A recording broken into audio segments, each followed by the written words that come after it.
Cool. So I'll go ahead and get started. Today I'll be defending the thesis topic towards robots that learn from everyday human experience.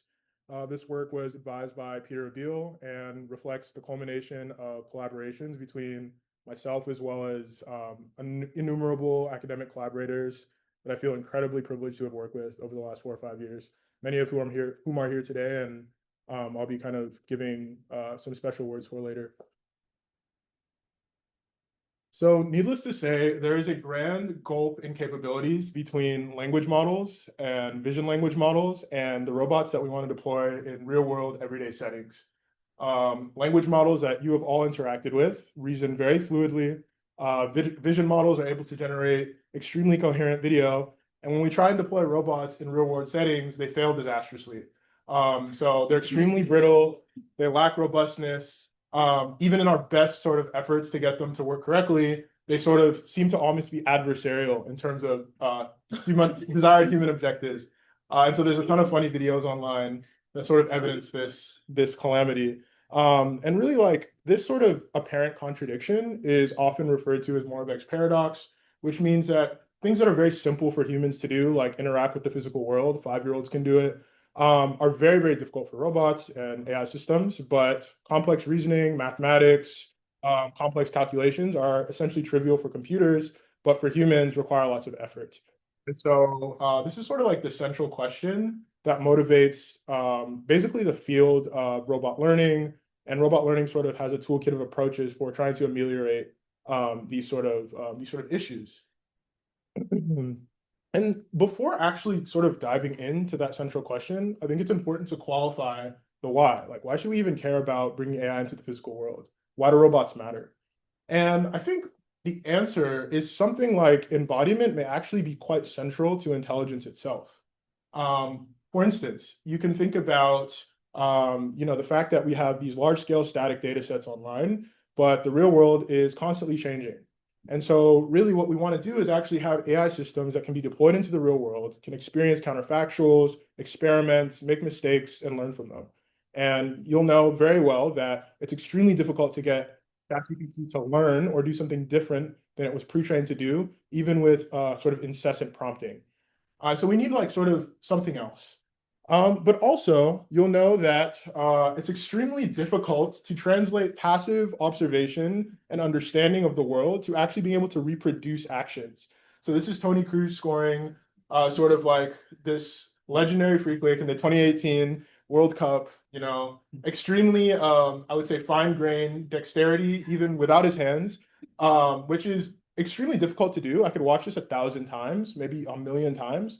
And unless I'm actually able to practice in the real world, I'll never even get close. And like anyone who's tried to take a free kick before would know that without practice, you're a far cry. He'll say he was on his weak foot. I don't think that really matters.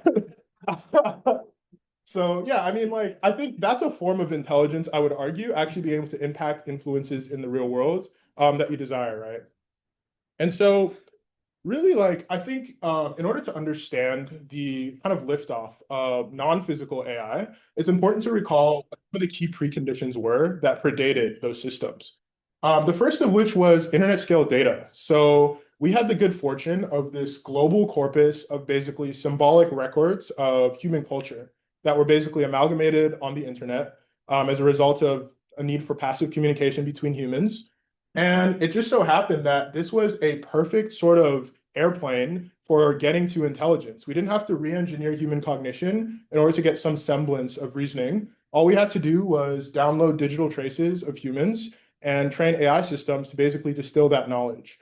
And so really, I think this is sort of where AI has sort of diverged from like evolutionary biology and like neuroscience, in the sense that we're not actually rebuilding brains, but we have this sort of convenient engineering system that gives us an approximation. So really, I think the question then is there a conceptual analog for the physical world in robotics? Like, can we actually have internet scale data, but for the physical world? And it turns out that no such data set actually exists today. There's a number of approaches that have tried to basically propose mechanisms and frameworks for actually curating those sorts of data sets. And unfortunately, none are really sufficient. So teleoperation involves humans operating robots by proxy. The limitation here is you actually have to deploy robots into the physical world, which has significant ergonomic and economic, basically, headwinds. On the other hand, you have simulation. The issue with simulation is that there is a huge gap between what you can simulate and the physics of the real world. It's nice because synthetic data generation is extremely efficient. It basically operates at computer level speed as opposed to wall clock time. However, like apart from the sim to real gap, there's also like significant engineering efforts associated with recreating the real world in a computer. And then there's like things in between. People have tried to like draw Pareto curves and say, okay, like handheld devices that are somewhat of like a compromise between scalability and like realism are the way to go. And I mean, I think some of them are actually very promising. We're gonna lock the door for her so she doesn't go out. Yeah, it's all right. I don't know who that was. Quick question, I see a lot of this around the sink, is it safe to? Is there a question? It's not a question, it's passive knowledge. Okay. Let me see. Oh, is Professor Goldberg? Allow them to go back and forth because. Okay. Go back.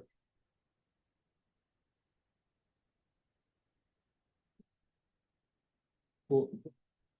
So yeah, as I was saying, basically, like there's some things in the middle that are really promising, I think, if you actually want to deploy real systems, but I don't think any really feels satisfying as far as like a really nice alignment between the data we collect and the robots we want to deploy. And so really like the question is how do we go beyond on both scalability and also quality? And so yeah, like the obvious question is like, humans interact with the real physical world in dexterous ways every single day. All of us have facility basically without exception at manipulating objects, building complex things, and doing all sorts of physical reasoning. Can we leverage this passive human data to curate basically an internet of physical data and then apply similar tricks that we had in the visual and linguistic spheres to robotics? And so really like what motivates my thesis today is the central question, can we treat human experience as a training resource for building intelligent robots? And so the topic towards robots that learn from everyday human experience is really in pursuit of the vision of being able to learn from large scale in the wild data that has obviously certain annotations for bridging the human morphology gap with robots, but allows us to ultimately transfer to these sort of like common everyday tasks where robots can be useful and fit into our everyday lives. And so this is like the Tesla Optimus demo where they claim to actually learn from human video in order to accomplish these tasks.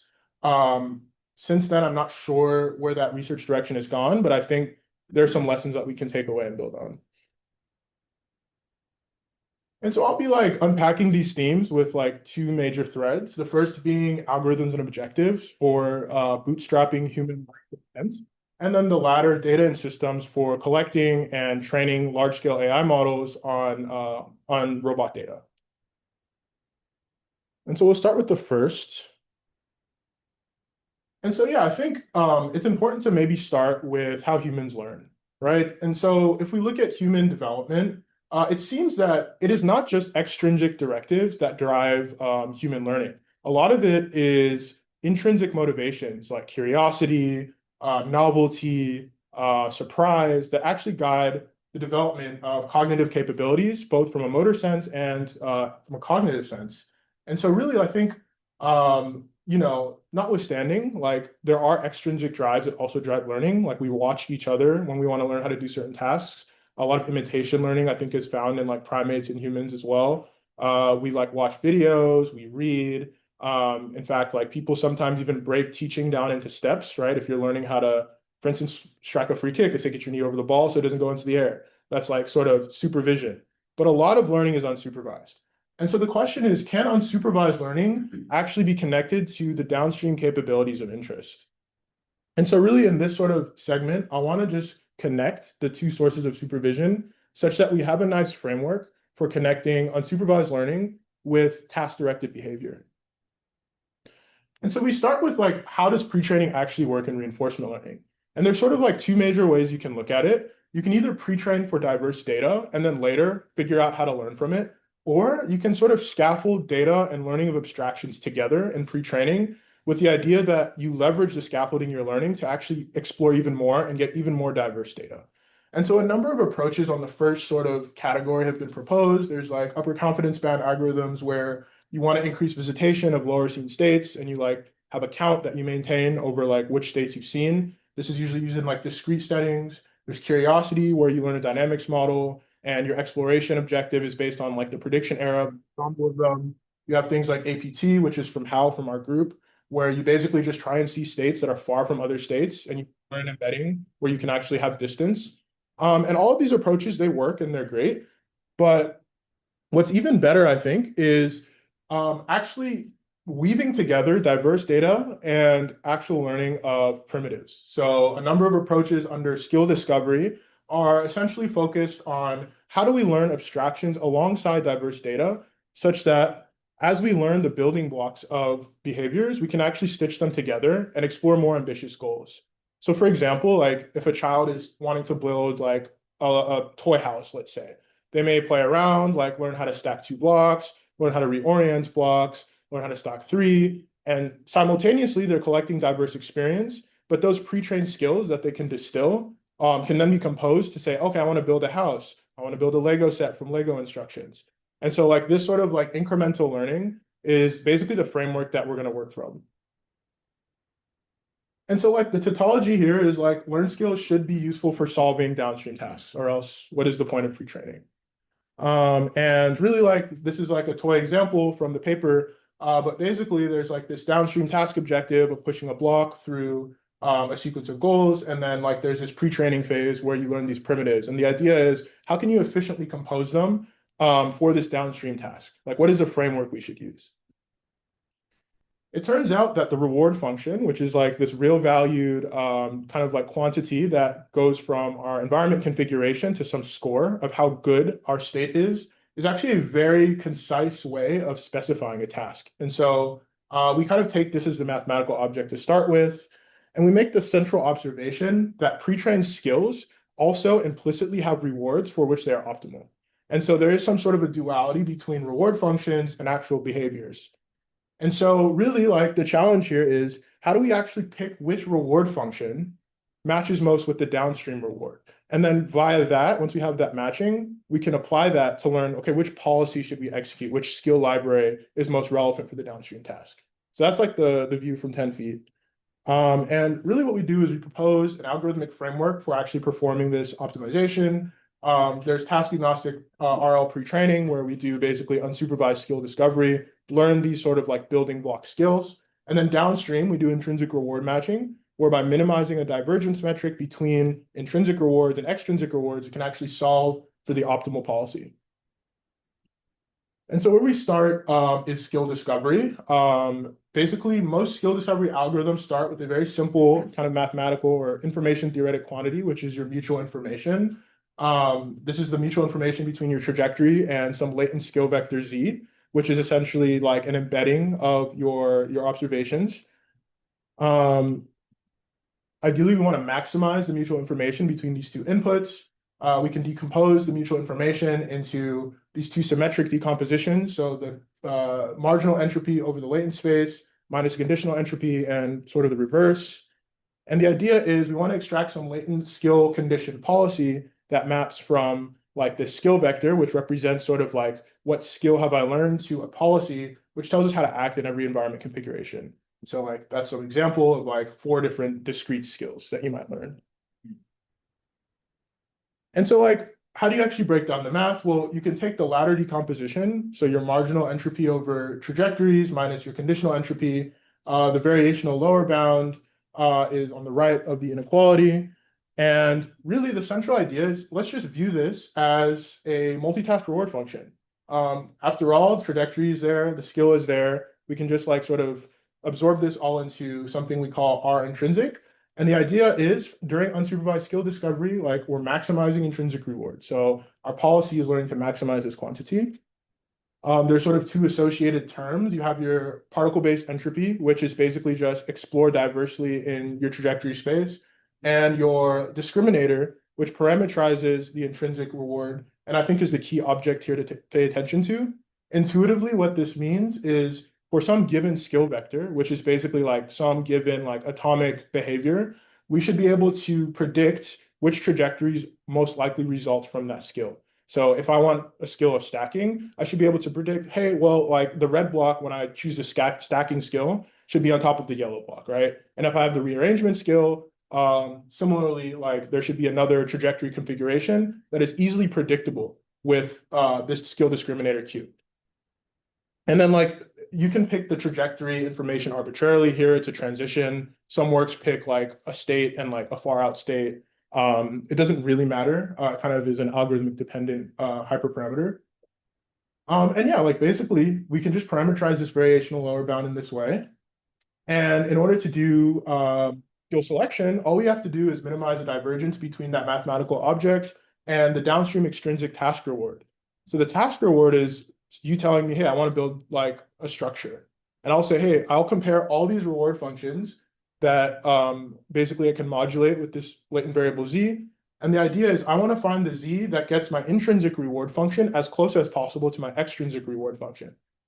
And I said as close as possible, that is an imprecise term. Really what we want is some metric space or distance over which we can reason about what does close by mean. And for that, we use the epoch distance, which is basically an invariant metric that allows us to compare reward functions. The complexity here is that reward functions are often shaped, meaning that you can have equivalent rewards that are basically just off by a scaling factor or off by a shift. And these are sort of naive transformations that we want to be invariant to. And so we use this metric that gives us that invariance, and we do a simple minimization in Z space to find the optimal skill. And so an example is there's this method called contrastive intrinsic control, which is one such instantiation of skill learning. We learn these diverse skills in the continuous Z space, and then we perform intrinsic reward matching to find what are the actual skills needed to compose this very simple block pushing task. The important caveat here is that we actually assume access to dense rewards for each subtask, which is quite a strong assumption. Nonetheless, I think like the idea here is that if you can have some reward function provided to you, you don't want to have to take excessive trial and error samples in order to do skill selection. You can just perform this very simple minimization with an out-of-the-box optimizer. And so, yeah, here are some results. Basically, like cross-entropy method is CEM, gradient descent is GD.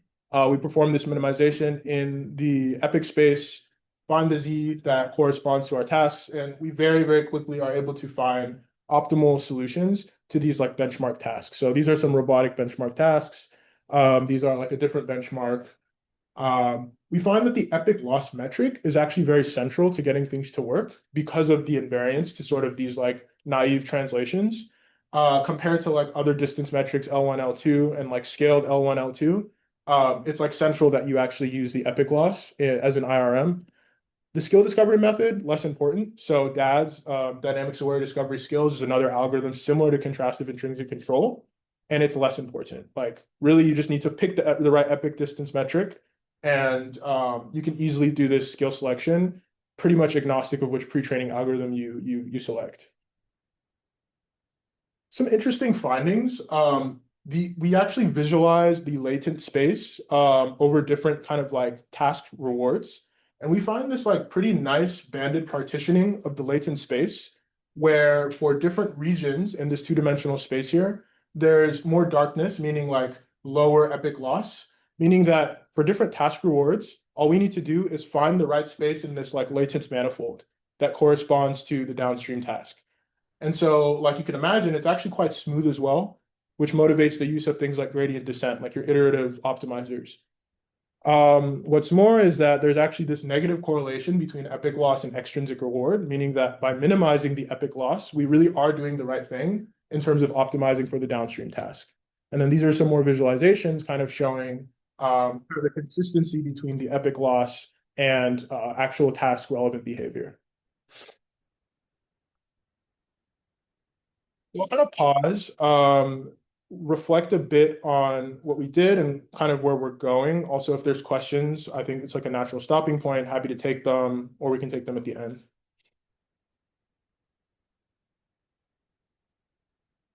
Yeah, so basically like skill discovery is great. It works in relatively low dimensional environments. But what about pre-training actual behaviors in the real world, where there's visual complexity, high dimensional state spaces, non-determinism, there's sort of like a lot of kind of complexities for learning that break our algorithmic assumptions. Really, one thing we can do is actually bring in extrinsic motivation. So I talked about intrinsic motivation before. Extrinsic motivation kind of can arise from a number of sources. One really convenient source is video, because video represents sort of human priors over behavior in this particular universe. You have to imagine like an AI system has no kind of prior over regularities that exist in our physical world. And so by using video, we can sort of bake in a lot of these regularities and make pre-training much more efficient. What are the control abstractions we can actually get from video?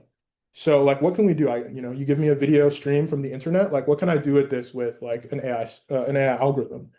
I can learn a visual representation. So basically, I can learn somewhat of a neurovisual cortex that is a condensed sort of representation that allows me to basically kind of like partition the world in a simpler way. And there's a number of algorithms for doing this. A lot of them use sort of like time contrastive objectives to optimize for like correlations between close frames. And then you learn this nice visual representations that have been shown to accelerate learning. So that's one thing you could do. You could learn a world model, which is essentially like a simulator, but in latent space that basically gives you a way of predicting the future based on your current state. You can learn a value function. So in the case of video, they're often self-supervised or goal conditioned value functions, but there's no reward. And that basically is like, what are the consequences of my actions? And oftentimes like, how can I reach goals? And then there's like universal reward function. Basically are like, in often cases, language conditioned rewards that we can learn directly from video and can give us sort of like a dense signal for how we should reach the language task. And we focus on the last category. So it turns out VLMs or vision language models, so think like Gemini, but like where you input images, or like ChatGPT, Sora is kind of like a VLM, it's a generative VLM. They're actually really good for providing grounded rewards for real world reinforcement learning. And basically, we just apply a very simple parameterization as follows, where we take a contrastive or score-based VLM that has this G sub theta function, and we can simply take the representations from that VLM f sub phi, input the first image in like some trajectory, input the ith image, and then compare that to a language command. And basically what this is saying is, as I progress through a trajectory or a video, how close am I to some inputted language command? And I can output a score. And although that score is not calibrated, it can serve as a reward function, because in some sense, it's like monotonic as you solve tasks, ideally. And so, you have like all of these tasks you can condition on, and as you progress through a trajectory, you apply this score function, and it can serve as a reward signal. You can then shove this into your conventional reinforcement learning process and optimize it with, your model-free algorithm of choice, and you basically have like a basically universal reward function augmented like RL. The issue with using VLMs as reward functions is, alas, they are not quite good enough for learning expert performance. They're extremely noisy. I claimed monotonicity, but these are clearly not monotonic. There's all sorts of oscillations. They're extremely noisy as you progress through the episode. And anyone who's worked with reinforcement learning knows this is a nightmare for those algorithms. They're already unstable. If your reward function's also unstable, like good luck. And so the upshot, though, is that when we're talking about pre-training in the context of like unsupervised reinforcement learning or like exploration, we don't actually care that much about quality. We care more about quantity in some sense. VLMs are really nice because you can just change the language prompt and get a completely different reward function profile. So you essentially solve like the reward engineering problem in some sense. And what you give up is sort of precision of that reward. And so really, one way that you can view VLMs is as a pre-training utility. This is one such algorithm that leverages that to efficiently learn skills. You automatically generate a bunch of tasks that might or may not be relevant to your environment. In pre-training, you sort of solve all of these tasks with a language conditioned agents. So some model-free reinforcement learning to optimize the VLM reward. And then you fine-tune for the task of interest, which is ideally unseen from the perspective of pre-training. And so this is LAMP. This was a work from 2023. And the central innovation is in the center. And so what we do is we like have a simulator. It's called RL Bench, developed by Stephen James, one of my collaborators, where you can change the backgrounds of the scene and basically do this unsupervised pre-training augmented with a VLM reward. So the VLM is basically just suggesting different tasks. Your RL agent is trying to solve the different tasks. And so you're developing a skill library. We like randomly sample a background environment with some probability P. And then for some held out tasks, so take the lid off the saucepan. We have never seen this task in pre-training. We prompt the agent now, so the policy with that task prompt, and ideally you should have a head start in solving the downstream task. So that's the central idea. And so VLM pre-training turns out gives us a big boost over like just fully unsupervised, intrinsically motivated exploration in terms of downstream fine-tuning efficiency. So as you can see here, LAMP in the blue outperforms Plan to Explore, which at the time was sort of like your best curiosity-driven exploration algorithm for like from pixels. And as you can see, like your fine-tuning on a lot of these tasks is more efficient. The reason is because during pre-training, you have some semantic bias towards doing things that are useful.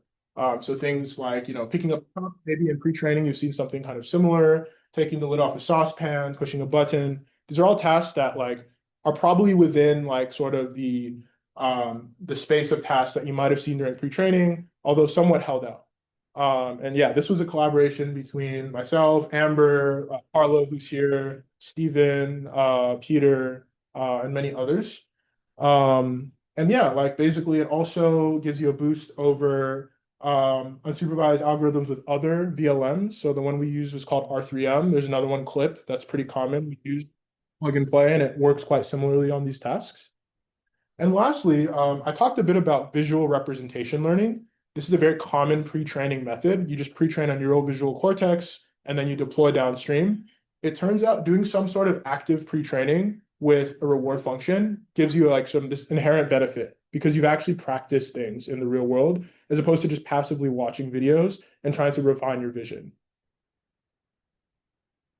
Okay, so that's LAMP. Basically, I think the upshot here is like we have an algorithm for pre-training and leveraging VLMs, but there's also this like funny thing where we can generate really coherent video. And this was like from, I want to say a year or two ago. These videos have gotten much better. They're all over Instagram. Like you can like input language and it'll generate a video that looks super, super like real. And so like obviously video models do have a lot of, you could say, physics understanding of some sorts. They understand like some amount of causality. They definitely understand like sort of like object permanence now for the most part. Obviously, this is not like guaranteed because they're basically parametric models, but for the most part, like video models are really strong. So it would be natural that we should be able to get better rewards than those noisy ones I showed from video models somehow. And so that's the question we ask in this work. And the idea is really, really simple. Can we actually just train an agent to follow video? It's like the simple question, right? Like forget all of this like reward stuff for a second. Like I have a video, can I just have an agent do the same thing? This idea is like not new by any means. So there's a ton of work here. There's behavior cloning on basically relabeled data. So you can learn like an inverse dynamics model, relabel videos with actions, and then you can actually imitate the actions in the video. There's also learning a reward function from expert videos, ton of reward learning work that's still kind of really active today. But like maybe we can do something even more kind of like successfully stupid and just maximize trajectory likelihood under these video prediction models have likelihoods. You can just take the log probability of the joint density over your video frames. And, when you expand this into sort of like your autoregressive decomposition where your current video is dependent on the past and you have this sum, you can actually then take a simplification where you truncate your history. So you're approximating a bit. You like can kind of like start to work with something here. And so again, like we want to maximize our likelihood under this autoregressive model. Like what should we do? Well, we can take basically the visitation distribution of our agents, so Q over X1 through T, which is the length of the video, and the visitation distribution of the actual video, so P. And we can say, hey, let's just minimize the KL divergence between these two distributions. So like decayal divergence is another information theoretic mathematical object that basically allows us to compare probability distributions and see how far away they are from each other. So like, let's just take this object and minimize the distance, meaning that my trajectory should be very similar to the video's trajectory. We can expand this with sort of your difference of cross entropy terms. And then you can decompose this using products of logs. And you get this sort of really like convenient expansion. And I think the interpretation here is, well, you have this kind of like term that falls out of the autoregressive expansion. And then on the right, you have this exploration term. And this exploration term is basically the entropy over your prediction of the next state given your current state. And so what that means is if I want to maximize the entropy of this distribution, I want to go into states where I can't predict the future, right? It's like if I want to explore, I should go to places where I don't know what's going to happen next, because then presumably I haven't been there. And so this is like something we can actually just shove into a reward function called the Viper reward. So Viper is basically this first term, and then we can add an exploration term that basically accomplishes the second. And yeah, so now we have like this really nice objective that we can optimize with reinforcement learning. And so this is a paper called Viper, and this was led by Alejandro, who's here, including myself, Wilson Yan, Donajar Hafner, Jason Pang, Pieter, is a sort of a big project. And yeah, that's the central idea.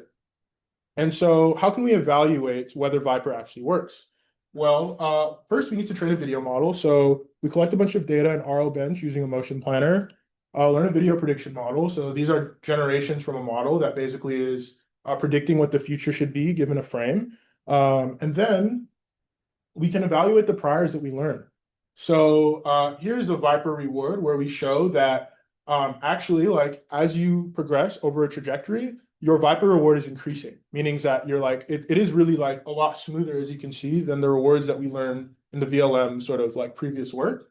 But also your Viper return negatively or positively correlates with task return, meaning that if you optimize the Viper reward, you're also solving task. Task reward is like the scripted dense reward from the actual task.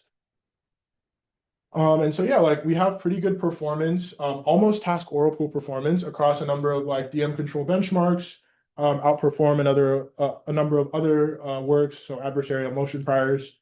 Also works on games, so these are like Atari simulations where the Viper reward is able to like effectively lead to solving these tasks with basically like no like explicit supervision other than the reward function. And then like on RL Bench, we see that Viper in this case outperforms the task oracle. This is just because the task oracle here is like a sparse reward. So the agent is not able to sufficiently explore to actually find like good solutions. But the Viper reward, because it's dense, if you're watching a video, it shows all the. Yeah. I have a quick question for you. Somehow we lost the screen. Oh, really? On the Zoom. Yeah. Oh, okay, let me just stop sharing and reshare.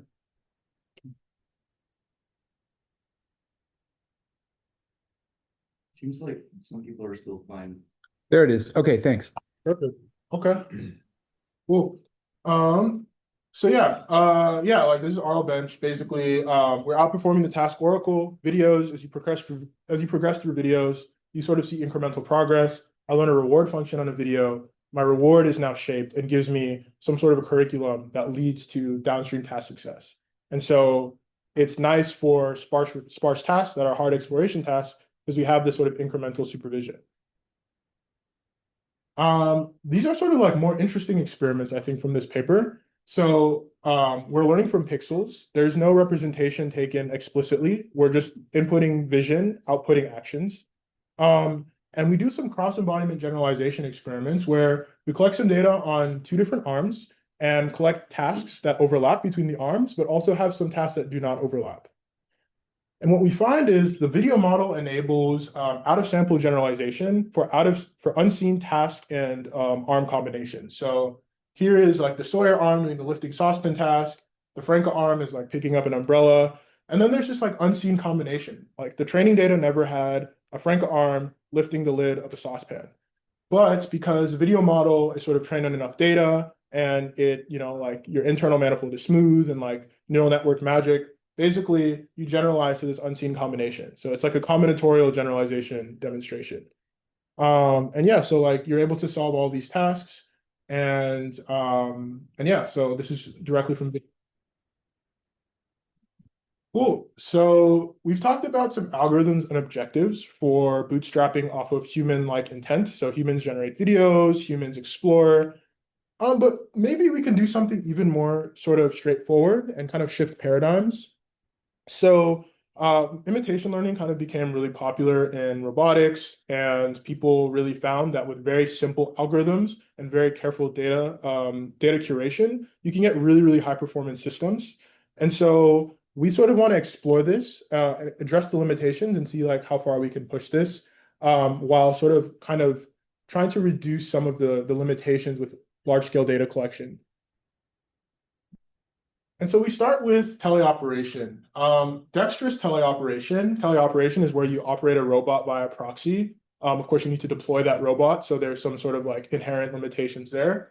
It lacks certain axes of scalability, right? Like it's very difficult to basically set up a robot in many environments. Like think of a sensitive environment, think of, you're on the top of Mount Everest, how are you going to get data there? You're underwater, you're in in a hospital. Like data collection is nice when you have tabletop settings, but it doesn't really easily translate outside of the lab. And so this is a work from Philip Wu in our lab, who developed this universal teleoperation interface that's sort of very popular, but we want to sort of address some of the axes of scalability here that are missing. If you look at a lot of like the papers that leverage teleoperation data collection, they're often experimented with in the lab because that's where you can get data, and that's thus where your machine learning model actually works, right? So like we sort of have this researchy toy problem that we want to robustify somehow. And so like the observation here is maybe humans and robots just aren't all that different, right? Like humans, we have hands. Nowadays, we have better hardware. So this is like the figure robot that you may have seen. Really impressive hardware that is, I would say, not one-to-one with humans or even close to that yet, but it is kind of moving that direction. And so really, how can we actually see humans as the central engine for data collection as opposed to us trying to get into the body of a robot? Let me go the other way. So that's what this paper does. Everyday Humans as Robot Teachers. This was myself and Vincent, actually, who worked on this, as well as a number of other people. So Irmak Guzi was involved here from NYU. Mara Levy was involved. David Zan was involved. Ronak Birangi was involved. I believe Venki was involved in this project as well. And this was all in Lerrel Pinto's group. The idea here is, can we actually learn dexterity directly from humans? And so what we do is we basically propose a system for data collection and a very simple model for doing human to robot morphology transfer. And so the setting here, as you can see, is like we have this really big hand mounted on a Franca arm. This is the same arm as from the Viper experiments, except it's real. It's not a simulation now. And basically, we develop also this teleoperation interface. So it's a Manus glove, which basically is a proprioceptive glove that captures your joint configurations and gives you where your fingertips are. And then we have like this sort of chest-mounted iPhone contraption that gives you like your visual observations that your robot can also see through. And the idea here is, because of this design, there is a unified kinematic chain between the two morphologies. So we can just use the robot's proprioception to get the fingertip data and forward kinematics from the joints. And we basically combine the kinematic chain of the hand, which we know, with the arm. And we can do something similar with the glove and the iPhone, basically using traditional computer vision. And the kinematic chains are exactly the same. Oh, not exactly the same, but close to the same. And so, yeah, here's our mobile data collection interface. This is David kind of doing modeling for us. He's wearing the Manus glove with this wrist detection device that allows us to get sixed off wrist pose basically at every step.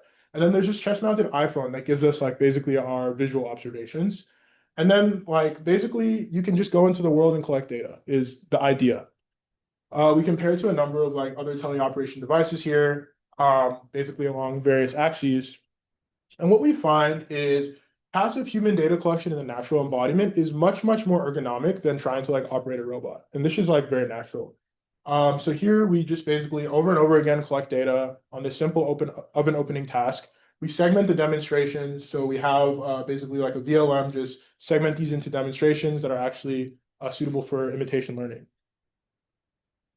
And we find like it's much faster to collect data this way. So we just perform like some basic experiments. So this is like how you might collect data with VR. So basically the VR device is giving you like online hand pose detection, and then you can stream this to the robot and basically save the data. And it's like very, very slow and difficult. And we find that with our system, we call it baton, because like human to robot. Yeah. It's just a name, but it's basically much faster. We're able over 90 minutes to collect, hundreds of demonstrations, and it takes us much lower, it's much faster to collect successful demonstrations with our system. It also turns out that the human demonstrations are much smoother than the robot demonstrations. So these are real visualizations actually generated from the proprioceptive data saved and then overlaid on the videos. And you can see like intuitively the human demos like have less jitter, which again makes for much easier learning. And so like, how do we actually learn from this data? In this case, we don't learn directly from pixels. We use a pre-trained model for extracting two-dimensional key points that are basically like human annotated. And then we're able to actually extract their 3D locations by unprojecting them with the iPhone depth, because the iPhone actually has a LiDAR on it. So we can go from 2D to 3D with some simple computer vision. We have a number of like key points on these objects that basically denote sort of like their poses. And for policy training, we do very simple imitation learning with a transformer backbone over the key point space. Our action space is denoted by the forward kinematics on our wrists, from our wrist and our fingertips. So we're just basically predicting fingertip key points with simple imitation learning, and then doing inverse kinematics to back out the joints and actually be able to execute them on the robot. And so what we find is we're actually able to do some like pretty simple tasks, but pretty easily. So this is pose generalization. You'll see the robot's actually able to do the same task.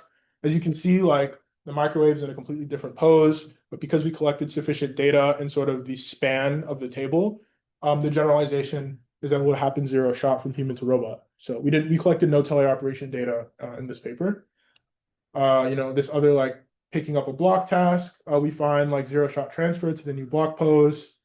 And similarly, like picking up a tennis ball, which is quite difficult, the robot's also able to do reasonably successfully. Of course, these are like videos, so these don't show like the thousands of failures. But yeah. And then, yeah, like we're able to do some amount of like object level generalization because like we're learning on key points, which are invariant to things like color and shape. So it's like an unseen oven. It's also able to open. And we find like some naive scaling laws, like as you collect more data, your model basically is high capacity enough to benefit from increased scale over time and increase in success rate. But like, of course, there's issues with pre-trained representations always. So in this case, we use what's called a visual correspondence model to translate the key points on your training data to your downstream evaluation data. There's always issues there with occlusions. You have bad key points, your model will never work at inference because you're out of distribution. So like this is really an engineered system that's meant to demonstrate the maybe promise of more kind of creative teleoperation strategies and data collection strategies, but really like the modeling, I would say, is still far from robust. And so moving along, human data lacks force information. Like that's sort of the thing I didn't talk about. So I have proprioception with those gloves, but I have no idea how much force I'm applying to objects. So as you can see, if I'm trying to like do these, tactile-aware tasks, I just don't have the information in my model to successfully do them. So you're like breaking eggs, just like super messy, trying to unscrew bottle caps, and like, this is like Moravec's paradox, like exemplified, like failing miserably at a very simple task. And so what we do is we propose a force-sensitive manipulation system to go from force-sensitive training data to deploying policies that are also force sensitive. So this basically was a paper called Field of Force, and it basically involves the design of a tactile glove and a basically mirror setup on the actual robot. So this Field of Force paper was co-led by myself and Jolia Chen from NYU, Vincent was also involved in this paper. I believe Venki was involved in this paper as well. Siddhant Haldar was involved in this paper, and a number of other, amazing collaborators. This was like advised by Lerrel and Pieter. And yeah, basically we're able to do zero-shot force-sensitive manipulation on pretty simple tasks. And so what's the basics? Well, we have this AnySkin sensor. This was designed by Venkatesh Padabiraman and Ronak Birangi. And it's basically a plug-and-play skin sensor that uses basically like magnetization of particles within this fabric to basically do actual force-sensitive detection. And so we like embed this into a tactile glove and design a similar end effector for the robot, such that there's a one-to-one mapping there. So this is how we actually solve for the force morphology gap problem for very simple sort of like anthropodal grouping tasks. We use 3D representations again for our learning. Like we really sort of abuse key point representations in these papers because morphology transfer is a hard problem. We use like a hammer model to actually identify like key points on hand. We have also key points that are on the actual end effector, and there's basically a way that we can retarget from the human morphology to the robot. And this is work by Siddhant Haldar called point policy, where he proposed this particular rigid transformation for doing this, for bridging this gap. And basically what you have is you're able to learn your sort of like the delta rotation in point space. You're then able to apply that to the robot to get your robot's end effector in 6D. You're then able to pack that into a transform and apply this transform to this rigid transform to all the points on your target morphology. And yeah, now you basically have a way to do simple like imitation learning in 3D key point space. And so again, we use a transformer backbone. We have these 3D key point representations that are going into the model in addition to the force data that's coming from the ergonomic tactile glove. So you have this sort of like paired data, you predict the target force. And so now what we have is a model that ingests key points and outputs desired forces. But how do you reproduce those forces on a robot? For that, we use a very simple technique, well known in robotics called PD control over forces. So basically what this equation is doing, it's very simple. You have a gain on the displacement between your target and your perceived force. And basically like by applying a gripper displacement, you're basically able to stabilize a gripper, basically a gripper position that corresponds to the desired force over time. And you basically just tune this gain such that that force optimization is very fast. This has like no higher order terms as well. So if you wanted like stable optimization, you could add like a velocity or an acceleration term as well. And yeah, that's basically how we train force-sensitive policies. We have quite sample efficient learning across a variety of task affordances. So we only had to collect like on the order of like 30, 40, 50 demonstrations to do this transfer. Yeah, and then the robot's able to like delicately do things like lift up a cup from another cup. Failure mode here is like you just pick up all the cups because you have no idea how much force is required. You can do unscrewing of the bottle cap, which requires applying particular force, picking up an egg, which is quite a delicate task as well. And the idea is you just do this tactile transfer directly from humans. But alas, all of this data, like I'm a bit of a hypocrite, was collected in the lab and evaluated in the lab. So we're still not in the wild yet, which is maybe a bit disappointing given the framing I kind of laid out in the beginning of the talk. So how do we go from in the wild data, leveraging the similar techniques of learning from humans to outside the lab? Well, we can repurpose kind of like commodity ergonomic hardware that fits into daily life to do data acquisition and apply a number of computer vision tricks to repurpose this data so that it's understandable to robots. So this was Ego Zero, which simplifies in the wild robot learning. This was a work led by Vincent, again, also including myself and David Zan. Other people involved were Ronak Birangi again, Siddhant Haldar from NYU, Lerrel and Pieter were also involved in this paper. A very, very good collaboration amongst people I'm very, very fortunate to have had the opportunity to work with. So Ego Zero basically does zero-shot human-to-robot transfer by leveraging the Aria smart glasses, which is a project in Meta. They're basically building these glasses and they're giving them to people for sort of like consumer use cases. The issue with the Aria glass though is it's not a depth camera. So I talked about the iPhone, which has LiDAR, which help us unproject from 2D to 3D, and it has like inertial data that helps us do all of this stabilization of our actions. It turns out that the glasses are not fit to function in that capacity. They only have a single camera. Why does it matter that we only have a single camera? Well, all of us should know this intimately because we have two. If you try and cover one eye, you lose depth perception. So you actually can't see how far things are, or it's quite difficult to estimate. And I would argue actually impossible. Maybe you can learn it somehow. I think it's quite difficult. And so like if you were trying to shoot a basket and you had one eye covered, you would almost certainly under or overshoot because you're essentially guessing. You have no way to triangulate distance. But if you have another camera, you can do this triangulation because you now have sort of another angle by which you can resolve using basically perspective geometry. But alas, we only have one camera. So what do? Well, we have time. The camera is moving over time. Our head is moving over time. And as a result, in some sense, we do have multiple cameras. We just need to triangulate over the time component, right? It's like if I'm here at time step 1 and I move there, and I know how much I moved, and I also know how far my cameras are, then I can do stereo triangulation across time. So this idea was basically implemented by Vincent. And the basic idea is I have some two-dimensional key point. So basically the basket position, and say it's a planar environment. And I have this camera pose in 3D space. And basically all I need to do is reproject or minimize the reprojection error in 3D to basically find for the optimal 3D point that corresponds to the 2D point. So it's like very basic, kind of like 3D computer vision with the simple, I guess, amendment that, hey, we're going to do this over time because we only have one camera, but we know we're moving. So we make an assumption here. And basically, this is the idea that's central to Ego Zero. We're able to actually now train a closed loop 3D key point policy. We extract local hand key points using a model, and then we're also able to use a risk detection model from the Aria Glass kind of like API that gives us egocentric data. And then we're able to basically just train a transformer policy to predict future hand key points from current hand key points and object pose.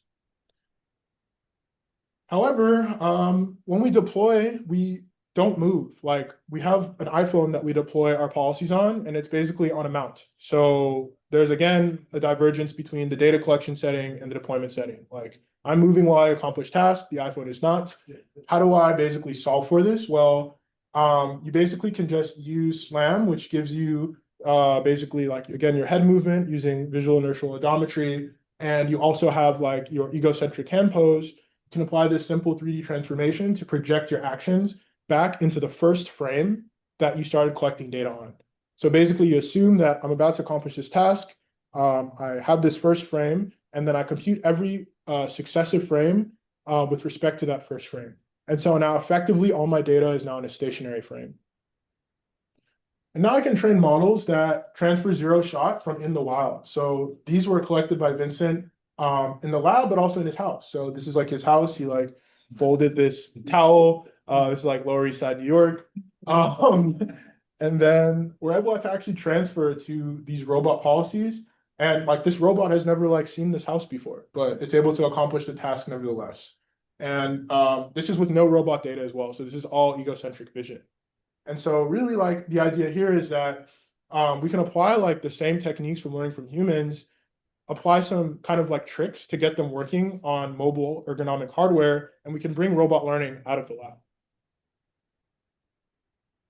What's more is that because we're using key point representations and visual correspondence, which implicitly provide invariance to things like pose, or not pose, but like color, shape, so on and so forth, we can actually do like object generalization basically for free within sort of the sphere of generalization that these models they provide out of the box. So you can see like the towel is a different color, it's a different piece of bread, plate's different, the microwave color is different. Here it's like everything is different. And basically this is just given to us for free because the representations are robust in that way. And we find that compared to baselines such as like affordance learning, and learning directly from pixels. Like with small data, you can be efficient enough to learn from key points, but also because like you have a closed loop policy, you get a lot more robustness than just using like some open loop policy that just executes a pre-planned trajectory. What's more is that we find very kind of comforting things and when we analyze sort of our failures. Because we're learning with 3D key points, we can apply simple sort of rigid data augmentation and like rotation and translation space to expand the span of our data. And so that's what you see here with like these kind of like interlooping circles. And what you'll find is the data, the evaluation points that are closest to sort of the data tend to be successful, while where you kind of go more towards the outside of the span of your data, you're like going to like encounter more failures because you're more out of distribution. And so, yeah, that's basically the outline for most of the work in this paper. We started with algorithms and objectives for bootstrapping from human-like priors. And then we talked about how we can actually leverage the human embodiment to do efficient data collection and robot learning. So let's talk a bit about ideas at scale and scale for ideas, backing up a bit. So, we talked a bit about representations in this talk. In the beginning, we were always learning from images directly using no pre-trained models. And then we switched over to like using these 3D key point representations to like cross morphology gaps. And it turns out that like, both are possible, but there are some really, really nice things when you do end-to-end learning. And so really, I think the future of this sort of work will be moving more towards the latter direction as opposed to key point representations, which were convenient because we didn't have lots of data. Furthermore, we actually kind of reflected, and on-embodiment data is important, and it's very obvious. It's because basically you actually get force feedback and tactile feedback. You get one-to-one proprioceptive mapping. I guess the key insight here is maybe there's ways where we can co-train and get the best of both worlds. So we can leverage scalable human data, but also get like fine-grained information from these like more contrived setups. And maybe something in the middle is really like the optimal point on the Pareto frontier for data. And then lastly, one-to-one dexterous hardware. So we deployed on this Allegro hand that actually, I mean, it's hard to tell here, but it's like at least 3 times bigger than my hand. And so you have a ton of issues in terms of doing dexterous retargeting. Irmak Guzi is a student at NYU developing this anthropomorphic hand. It's tendon-driven, meaning that it operates much more similarly to the human hand, like our actual like nerves. And yeah, basically it's like more human scale. Like that's her hand and it's like a lot closer. It doesn't have the full degrees of freedom of the hand, but it's much, much closer in terms of visual gap. And so more projects like this will make this sort of like transfer easier and will make dexterous learning as a result a lot easier as well.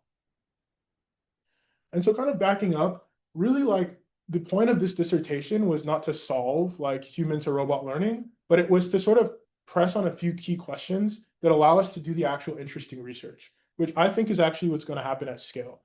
As you can see in like language and vision, like AI systems are still like a far cry from where we desire. They still fail in terms of like short-term memory, but they also like memorize too much, which means they don't generalize very well. They don't adapt online outside of like naive in-context learning. They have a lot of these failure points, but really we're only able to address those failure points which we're at sufficient scale to be able to do common sense things. And this is sort of what like the ChatGPT moment gave for non-physical AI. And so really this dissertation is what are sort of the ingredients that get us to a similar moment for robotics so we can start pushing on the right buttons.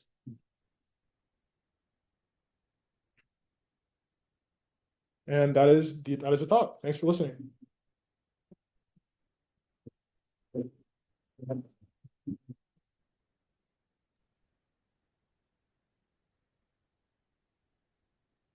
Amazing. So I'd love to open it up for questions, or if my committee wants to make any comments, and then I'll go into acknowledgement.